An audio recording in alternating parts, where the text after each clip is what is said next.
Kasutades vaid beeži, rohelist ja valget, toob Ado Vabe selles 55. aasta teoses vaataja ette mütoloogilise perekonnastseeni. Isana esitleb ta kitsejalgadega saaturit, Vana-Kreeka mütoloogiast tuntud metsikut olendit.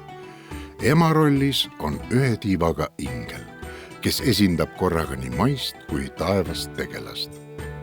Ent ometigi sünnib neil fantaasiamaailma kuuluvatel vanematel luust ja lihast inimlaps, kes stseeni põnevil silmadega jälgib. Vabe jaoks pakub lisaks jutustusele endale rõõmu eksperimenteerimine värvi ja vormiga, mis meistri käe all vormub oivaliseks maaliks.